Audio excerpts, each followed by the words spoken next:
Donald Trump की सियासत को अगर एक लफ्ज़ में समेटा जाए तो वो है पॉपुलिज्म। मगर ये पॉपुलिज्म महज अवामी नारेबाजी तक महदूद नहीं, बल्कि एक ऐसी सोच का इजहार है जो ताकत, दबाव और बालादस्ती को आलमी ताल्लुकात की बुनियाद समझ रही है।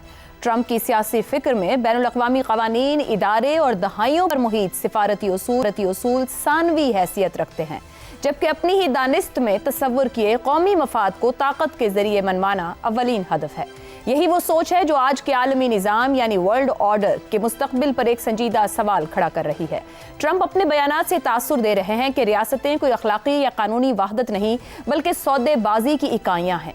ग्रीनलैंड को डेनमार्क से खरीदने की पेशकश हो या फिर कनाडा को अमेरिका की रियासत बनाने जैसे बयानात, क्या ये सब 19वीं सदी के साम्राज्यी तसव्वुरात की बाज़गश्त मालूम नहीं होते?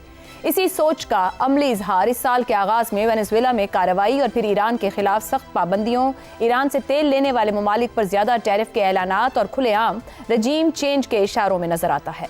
ट्रंप की पॉपुलिस्ट सोच का एक मरकजी हथियार टैरिफ भी है। उन्होंने तिजारत को बाहमी फायदे के बजाय सजा और दबाव के आले के तौर पर इस्तेमाल किया। चीन, यूरोपीय यूनियन, हत्ता के अपने इत्तेहादी ममालिक पर भारी टैरिफ आयद करके ट्रंप ने यह वाज़ेह पैगाम दिया कि आलमी मईशत अब कवायद के बजाय उनकी सोच के ताबे है।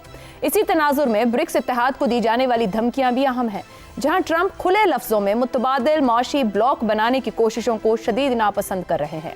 मशरिक़ वस्ता में ट्रंप की पॉलिसी ने इस सोच को मजीद अयां किया।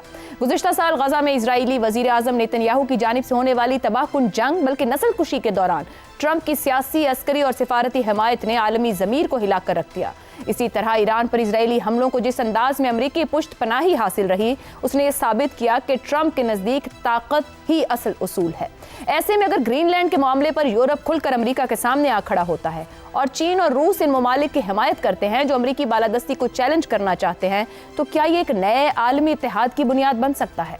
सवाल यह है कि क्या दुनिया वाकई एक ऐसे मरहले में दाखिल हो चुकी है जहां अब अक़वाम मुत्तहिदा और आलमी क़वानीन का रहा सहा भरम भी ख़त्म हो गया है? इसी पस मंज़र में यह भी अहम है कि ट्रंप को नोबेल पीस प्राइज़ न दिया जाना क्या एक दुरुस्त फैसला महसूस होता है?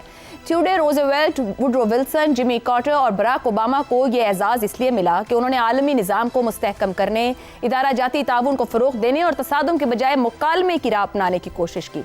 इसके बरक्स ट्रंप की सियासत आलमी निज़ाम को कमज़ोर करने और उसे सिर्फ अमरीकी मफाद के ताबे बनाने की अलामत है।